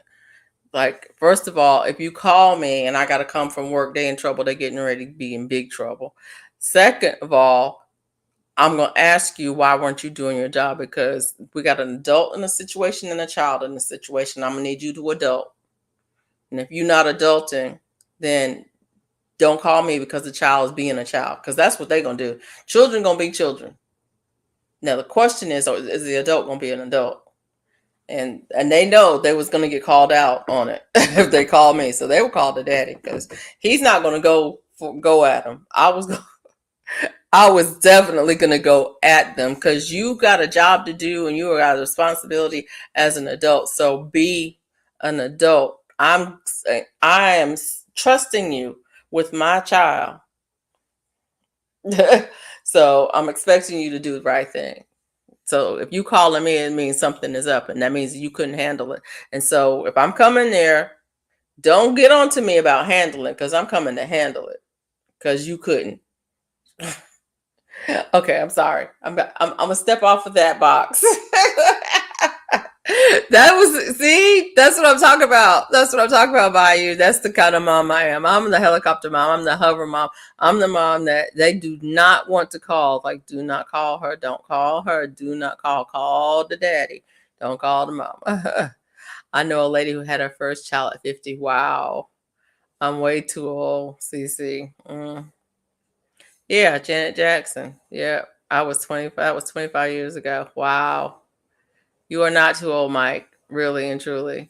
Hey, I am Betty J. Gathers. How you doing? Is it early or late? What is it? It's 4:30 your time, so it must be early. Bayou says I'm definitely a helicopter mom. Ain't nothing wrong with being a helicopter mom. Just saying, nothing at all. I don't want to be in them 70s at my kids' graduation. I do. I do. If my child is still in school and I'm 70, I want to be right there at the graduation in my 70s. I surely do. I just wish they would graduate. There's one of them. He's pushing his luck now. He's on borrowed time. He needs to get his butt out of school, because it's breaking the bank. Prayers for their future wives. Oh my goodness. No, not really, because, well, I say, with moms of boys, if boys learn to respect their moms, then they'll respect their wives. And moms have to demand that the boys respect them, so that they know how to respect their wives. Because I remind my kids all the time, you better remember who you are. And you better remember whose you are, and you better remember who you represent. Now the question is, what are the answers to those questions? Who are you? Whose are you, and who do you represent? But they have to remember those things. And that means you have to behave a certain way. You have to treat people a certain way. My son called me, asked me, I don't know if he want me to put his business out there or not, but he called me one time and asked me if he should break up with his girlfriend. And I was like, absolutely, you should. Didn't even give it a second thought. Yes, you should. If you thinking about breaking up with her, that means that you are not serious about this being a long-term relationship, and we don't play games with people's lives. So yes, go ahead, break up with her. If you thinking about that.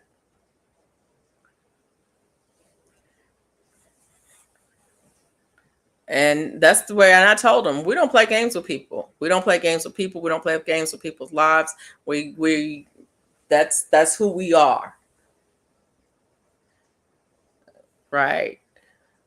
She said, old dog got me up. He got old people staying up all night. Now he fast asleep. I would be at a graduation ceremony in my Depends in my walker. Okay, first of all, Bayou, we're not wearing no Depends when we 70. We're gonna still have control at 70. Thank you. And we're not gonna be on no walker. We're gonna still be in good health at 70. So we're gonna be there. I'm not gonna need no Depends or no walker. Okay, we speaking this into being. At 70, because I'm too close to 70 to be thinking about depends on walkers. It's like, no, they will compare their wives to their mom. Oh, I see what you're saying. I see what you're saying. Well, yeah, we'll pray for them wives. Yes, by you. Definitely, we compare CC to high standards are a must. That's exactly right. My children know. I shouldn't talk about children. I need to stop. I need to stop talking about my children because I get kind of, that's one of those areas that can get me kind of talking about my kids. But yeah, yeah, high standards for themselves. Yeah, you must have you gotta have high standards. Yeah, when you know, Mike. When you know. People committed, maybe. Mm. Um. Okay, Mike. Tell me a little bit more about this people committing that, maybe. Mm. Yeah.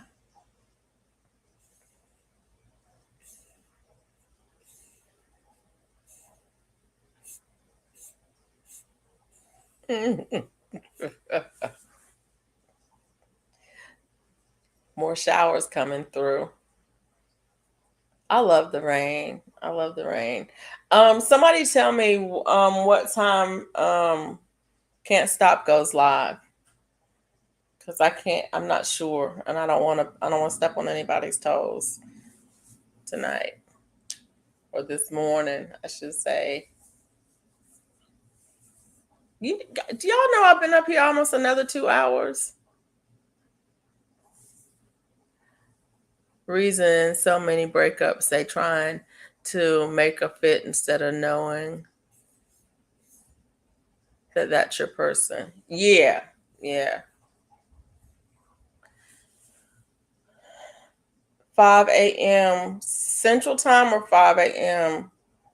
Eastern Time? CC. Oh, 5 Central. Okay. Thanks, Mike. Thank you.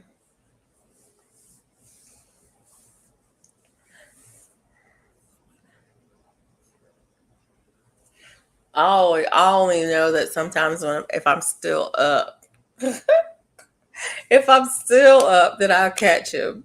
If I'm still up, but I don't need to be still up. Most days I don't need to be still up. I need to be asleep about this time of the morning. I need to be asleep so that I can get my day on. And it's gonna be rainy today, so I'm probably not. Well, it's gonna be rainy today, so I'll probably go out because that's what I'll do. Because that's what I do. Usually on the good days, for whatever reason, I just can't make myself go anywhere. But on the bad days, I end up having to go. And I'm like just saying bad weather. Okay, Cece. Good night. Thanks for coming in. Thanks for hanging out with us. I appreciate you.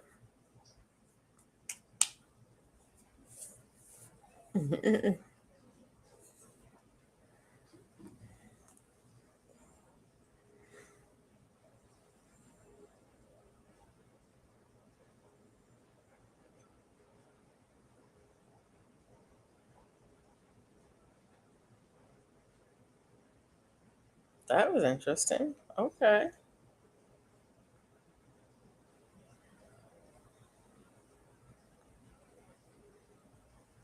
Uh oh.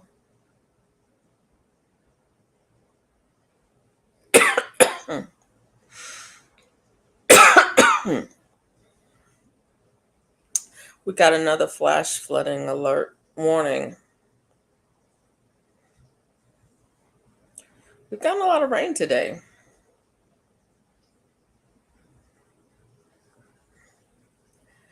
Oh,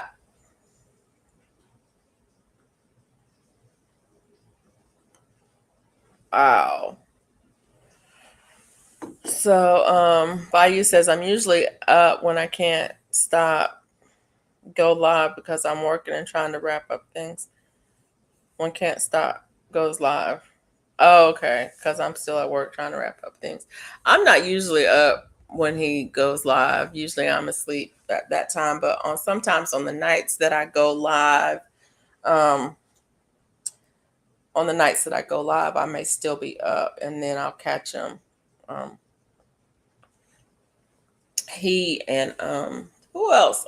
David Hunt goes live early on Monday, Wednesday, Fridays, and so sometimes I'll catch him if I'm still up. Bio says I'm off tonight, but I should have taken off tomorrow and Tuesday for Mardi Gras. Are you going to Mardi Gras?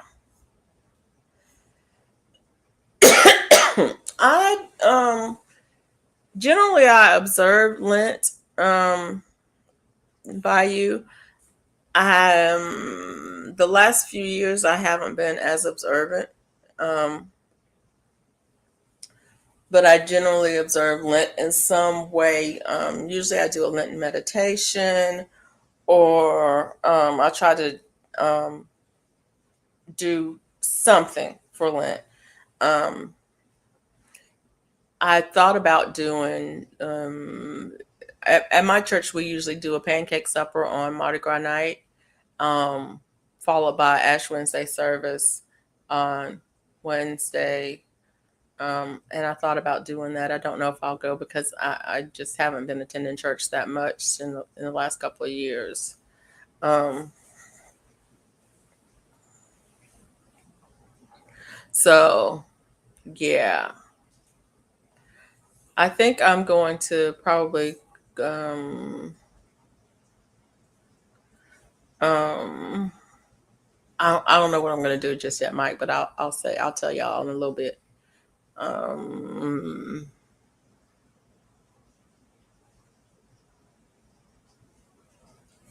she says, not going to Mardi Gras, but I don't want to be on the road. Yeah. Um, there's Mardi Gras here. Mardi Gras events all over Alabama, but there's a big one in Mobile. Um, and I have never been. I want to go, but I've never been. I've never been to New Orleans for Mardi Gras. I want to go. Not this year. Usually February Mardi Gras are rainy and wet and cold, and so I usually don't try to do it when it's in February. I want to try to do it when it's in March. Mike says I like fish on Fridays. Usually during Lent, I will do. I will not do red meat on Friday. So I will either do seafood or no meat on Friday. Um, during Lent, usually I've not been carnivore during Mardi Gras, so I don't know what I'll do. I mean, during Lent, I have not been carnivore during Lent, so I don't know what I'll do during carnivore. But that's when I usually do. I usually do sushi Fridays.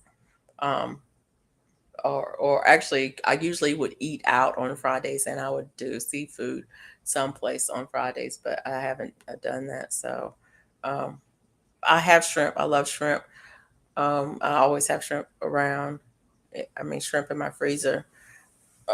So I might do shrimp on Fridays during Lent. I don't know what I'll do. Sometimes I give up something for Lent. Like I used to give up my um, um, different sweets or candies or things like that, and do fish on Fridays. But I usually observe. I try to observe Lent by doing a Lenten meditation or study or something, um, a spiritual practice. Um, Sometimes I do a dietary practice as well, but not always dietary. It's like shrimp cooked in butter. Yes. I love shrimp cooked in butter.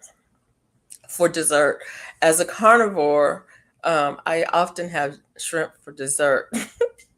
My sister laughed at me when she came to visit me, and she's like, "What are we having?" I was like, "We're going to have shrimp for dessert." And I was like, and I fixed her the meal, and we had like three different kinds of meat. And then after she was done eating, I served her shrimp with butter to dip in. I think I might have done the garlic honey shrimp. Oh my God, that's so good. You do the garlic honey shrimp. I know that's not carnivore because yes, honey does have carbs in it, but if you, and I don't know if you've done that, Mark, have you done the garlic fermented in honey?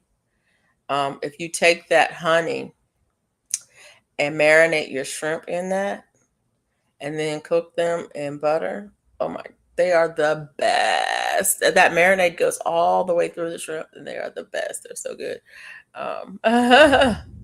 But you don't have to do the fermented honey. You can just do regular honey and fresh garlic. Um, if you Google garlic honey shrimp, the recipe will pop up, but you can just do fresh garlic and the honey and make a marinade out of that. And you marinate them for at least 15 minutes. You don't even have to marinate them long. And then saute them up in butter. You can actually cook them in the marinade if you want to. I don't, because I don't want all that. I don't want all the honey in it. I just want the flavor. But yeah, so good. It's so good, and it's like the perfect dessert for if you're not eating sweets and things like that, and you have that. It's like, wow, I never thought of shrimp as a dessert before. That's pretty funny. I know, I'm pretty funny when it comes to that. Yeah, I think I will do a 10-minute warning now. Then go ahead and get off of here because it's been a couple of hours. But it was fun. I've enjoyed hanging out with you guys tonight. So we'll do a 10-minute, 9-minute warning, and we'll get off of here at 4. And so that'll give you guys a chance to take a break or whatever. And do whatever it is you need to do. But I appreciate you hanging with me. That's awesome. Guys hanging with me tonight. I do need watch hours. I have to admit, I do need watch hours. I'm hoping that I can get enough watch hours to get monetized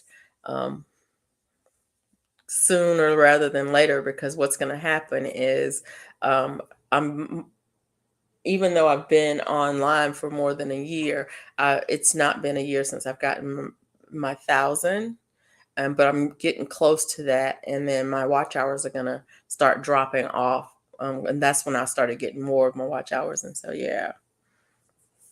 Like I said, I learned a lot about knitting. It was fun. There's a lot. Knitting is a lot, I have to admit, and I got a lot to learn, and I'm excited for the things to learn. I love learning new things. I don't know if y'all do or not, but I absolutely love learning new things. I like staying busy. Yeah. They still got 13 people hanging out. That's pretty amazing. I do plan to go live tomorrow night at 11, my normal Monday night live, 11 Central Time, Monday Night Live. I plan to do that. So if y'all want to hang out with me again tomorrow, I'll be back. We'll be talking about whatever we're talking about. Nothing in particular, but maybe something across my mind during the day that I want to talk about. Bayou is speaking to all the people in the bushes. People in the book. Oh, hey, Black's Tropical. How you doing? Thanks for coming in. Yeah, yeah. We've been hanging out. Just chatting it up. It's like, don't poke the bushes; they're shy. Like, good morning, Marabella's Hook. Look at people in the bushes. Look at this. I've been listening while getting ready for work. Yeah.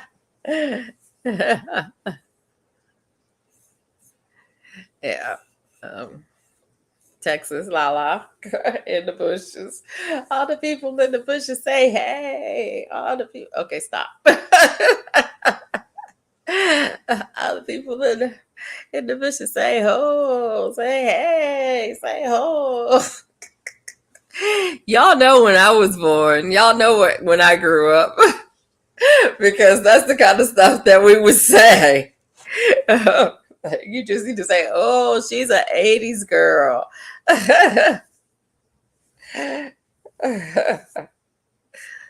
Man, that was a time. That was definitely a time back in the day. I had to tell Bobby to try the honey garlic shrimp. He loves shrimp. They're good. I mean, if you like shrimp, honey garlic shrimp. If you like honey, you like garlic. You like honey garlic. Yeah, they're good. They're really good. Um, I want to learn how to make the barbecue shrimp like Miss Linda makes. The barbecue shrimp that don't have any barbecue in it. um, but she makes them, and they look so good when she makes them on her channel. Um, yeah, but I love. Okay, Bella is up, and she hears the thunder, and she's not happy about it. She's pacing the floor, panting like she's lost her mind, and it's like, yeah. It's a we got one passing through. It's just passing through, girl. Just passing through. We're okay. We're fine. She gets a little anxiety. I bet garlic will be great in barbecue. Yeah. Me too. I'm an 80s baby. Me some leg warmers and a headband. Leg warmers. Back in the day. You know what you can make leg warmers, girl. That's something you can make. Y'all hear Bella? She's not happy with the storm passing through.